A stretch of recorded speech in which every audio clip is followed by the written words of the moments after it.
The crowd did not come for justice. They came for the spectacle, and England gave it to them. A living man, a sharp blade, a rope around his neck that was never meant to finish the job. The king's law had one rule about traitors. Death was not enough. The body had to answer for the crime too. Most people think this was about punishment. It was not. This was about the message, about power, about making sure every person who watched understood exactly what the crown was capable of. The pain was real, but the pain was not the point. The point was the crowd, the witnesses, the ones who went home that night and never forgot what they saw. England did not just execute traitors, it made examples of them. And there is a difference. In 1283 in England, the crown was not secure. It never felt secure. Kings ruled through fear because fear was reliable. Loyalty was not. Edward I had just crushed Wales. He had just taken land, titles, and lives. And he needed everyone watching to understand that resistance had a price. The law of high treason was not new. But Edward sharpened it.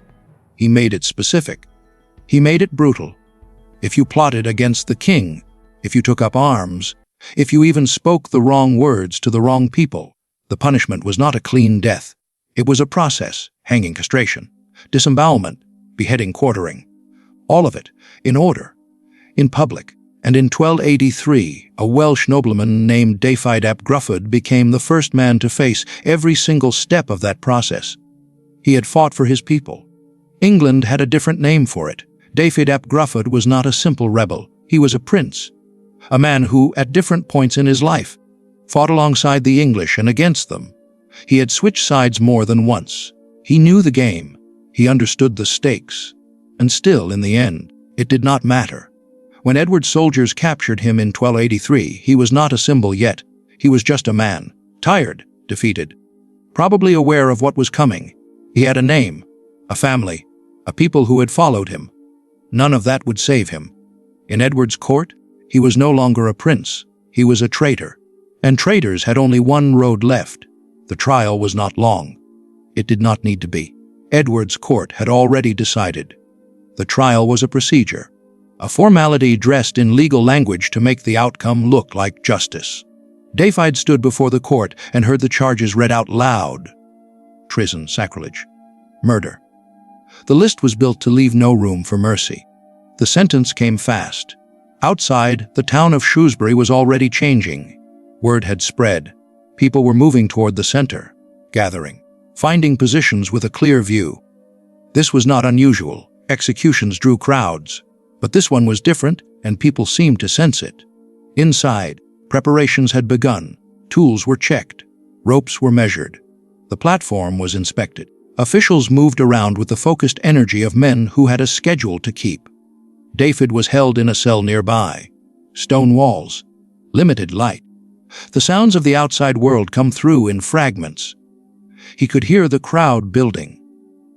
He could hear footsteps in the corridor outside his door. More than one set. Coming and going. Men with purpose. At some point, a clerk sat in a candlelit chamber nearby and recorded the proceedings in formal Latin. Every step documented. Every action sanctioned. The machinery of the state was in motion.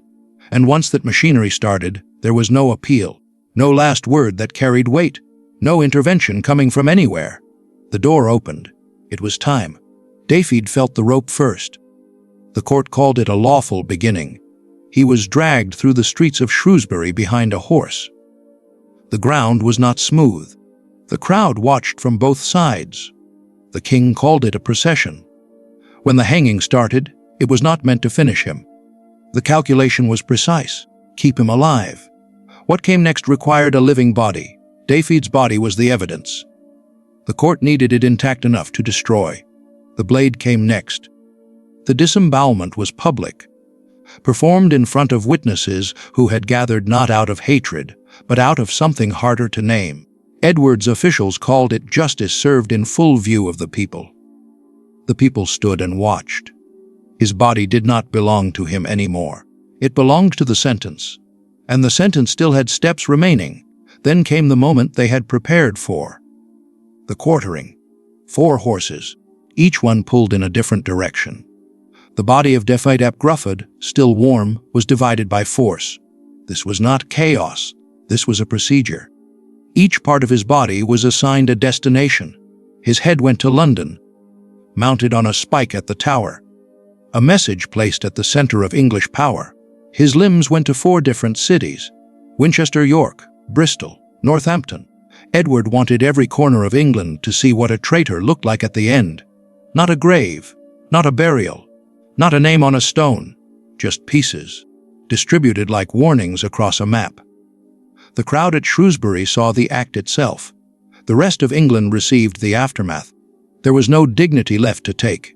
That was the point. A man had become a lesson, and the lesson was built to last. The crowd went home. That was it. That was how it ended for the witnesses. They walked back to their lives. The market stalls were still open. The day continued. Dafydd's family lost everything. His title, his land, his name carried weight no longer. The clerks filed their records. The officials moved to the next matter. In London, his head sat on a spike above the Tower. The city walked past it every day. Nobody stopped. Edward wanted submission. What he built was a blueprint. Every king after him inherited that blueprint. Every court that followed knew the template existed. Treason had a price, a specific, documented public price. But here is what Edward did not calculate. The punishment remembered Dafydd longer than the victory did. Nobody recites the names of Edward's loyal subjects today. They remember the man who was torn apart. The punishment ended the body. It did not end the question of whether the body deserved it. England retired the punishment centuries ago. The law moved on, the courts modernized, the scaffolds came down. But the logic behind it never fully disappeared. The idea that power, when threatened, reaches for spectacle. That has never needed a rope or 4 horses. It just needs an audience.